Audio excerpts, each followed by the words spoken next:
নমস্কার, আমি কঙ্কনা। আজ বানাবো আমের মালপোয়া। চলুন রেসিপিটা শুরু করি। প্রথমে আমি ব্যাটারটা বানিয়ে নেব। তার জন্য আমার লাগছে 1 কাপ চালের গুঁড়ো। এই চালের গুঁড়োটা আমার কেনা চালের গুঁড়ো।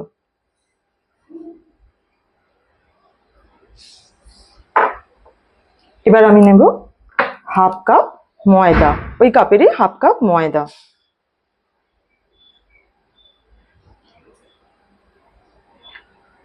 আর নেব স্বাদ মতো নুন।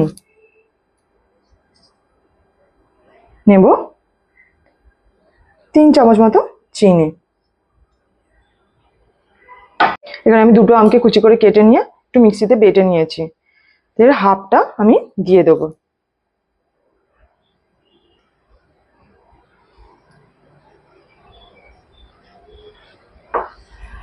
দিয়ে দেবো মৌরিটা।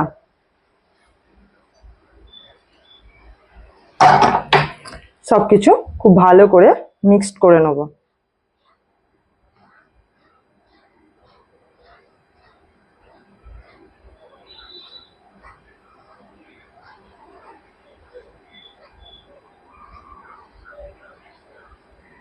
আর একটু জল লাগবে,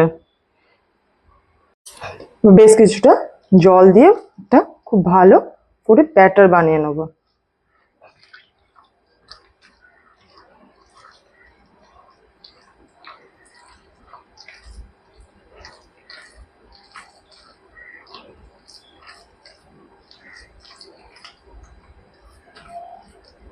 আর একটু জল লাগবে।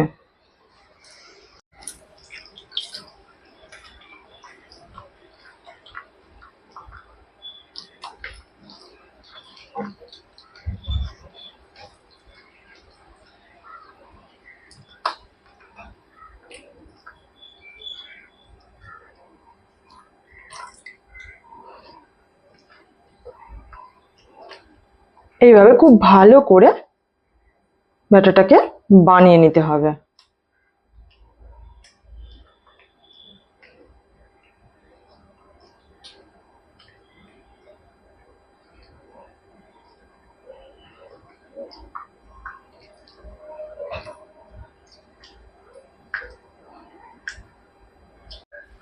ঠিক এরকম ব্যাটারটা হবে। ঠিক আছে, এটাকে আমি এবার রেস্ট করতে একটু রেখে দেবো 15-20 মিনিট। চলুন ততক্ষণ আমি সিরাটা বানিয়ে নিয়ে চলুন। কড়াইটা আমি বসিয়ে দিয়েছি। এবার দিয়ে দেবো 2 গ্লাস জল।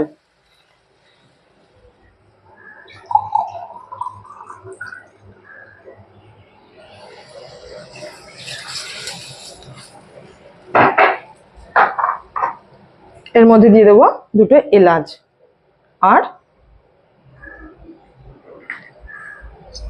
গুড়। এই গুড়টা আমি তাল গুড় নিয়েছি, আপনারা চিনিও নিতে পারেন।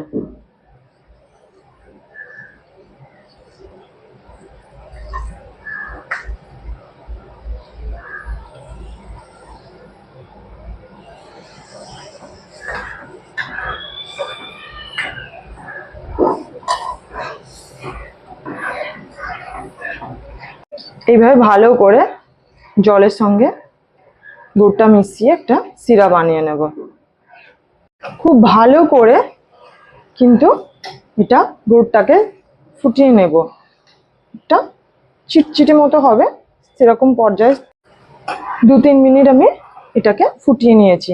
এলাচ আর তালের গুড়ের একটা খুব সুন্দর স্মেল আসছে। এই পর্যায়ে আমি বাকি যে আমের কাতটা রেখেছিলাম এটা আমি এর মধ্যে দিয়ে দেবো।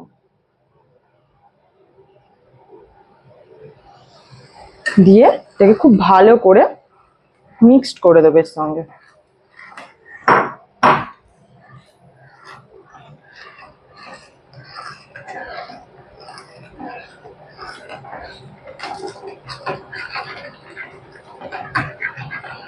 গুড়ের সঙ্গে আমি আমটা খুব ভালো করে মিক্সড করে নিয়েছি। এই সিরাটা এবার তৈরি হয়ে গিয়েছে আমার। এবার আমি সিরাটাকে সাইড করে রেখে দেব। ব্যাটারটা কিন্তু ঠিক এই রকম হবে। এটা 20 মিনিট রেস্টের পর দেখুন ব্যাটারটা ঠিক এইরকম হবে। এই যে কাঁচের গ্লাসটা দেখছেন, এই কাঁচের গ্লাসটা আমার 2 থেকে আড়াই গ্লাস মতো জল লেগেছে, কারণ এতে চালের গুঁড়োটা আছে না। তো আমের কাজটা দেবার পরও কিন্তু আমার আড়াই গ্লাসের মতো জল লেগেছে। তো ঠিক এই রকম ব্যাটারটা বানাবেন। ঠিকঠাক ব্যাটারটা না হলে কিন্তু মালপোয়াটা ঠিক হবে না। চলুন এবার আমি মালপোয়াগুলো ভেজে নিই। কড়াইটা বসিয়ে দিয়ে বেশ কিছুটা সাদা তেল দিয়ে দিয়েছি। এটা এবার খুব ভালো করে গরম হলে আমি মালপোয়াগুলো ভেজে নেব।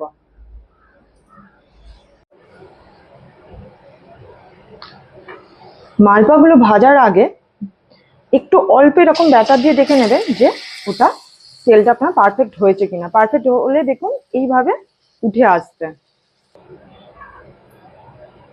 তেলটা আমার খুব ভালো করে গরম হয়ে গিয়েছে। এবার আমি মালপোয়াটা ভেজে নেব।